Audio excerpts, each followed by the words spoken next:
ક્યાં છે ગોગા? ક્યાં છે ગોગા? જો મારો ગોગો આવે એટલે મને ખબર પડી જાય કે મારો બાપ આવ્યો, મારું પેઢીનું બરધોન આવ્યો, મારું પેઢીનો નેવજ આવ્યો, મારું પેઢીનો પિયાલો આવ્યો, મારો પેઢીનો વ્યવહાર આવ્યો. ગોગા એવું મને ખબર પડી જાય, ખબર પડી જાય. બાકી મોટી મોટી મૂછું રાખી ભૂવા ના બનાય, મોટા મોટા ચોટલા રાખી ભૂવા ના બનાય, આટલું આટલું હોનું પહેરે ભૂવા ના બનાય, આટલી મોટી દાઢી રાખી ભૂવા ના બનાય. દેવ કરે એવું કોઈ ના કરે.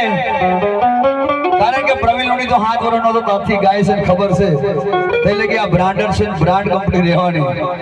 બધી કંપની બોલવાઈ જશે પણ આ બ્રાન્ડ નહીં જાય. કારણ કે બનાવેલી નહીં, મેલડીએ બનાવેલી છે. જેને મેલડી ગોગાએ બનાવેલી હોય એને એ બનેલી કંપની હોય એને કોઇલ કે ઓઇલ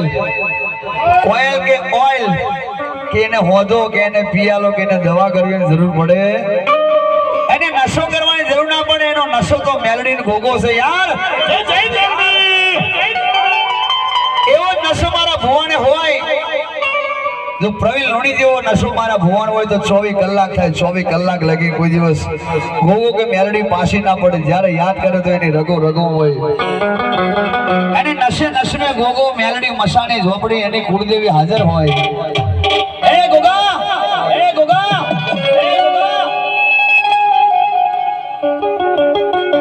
અંધારાનું અજવાળું કર્યું હોય તો તમે કર્યું હોય. બાકી આ જગ્યા ઉપર એક દાડો અંધારું હતું સાહેબ, વિરણ સાહેબ. આ જગ્યા ઉપર અંધારું હતું. આજે અજવાળું કરી નાખ્યું.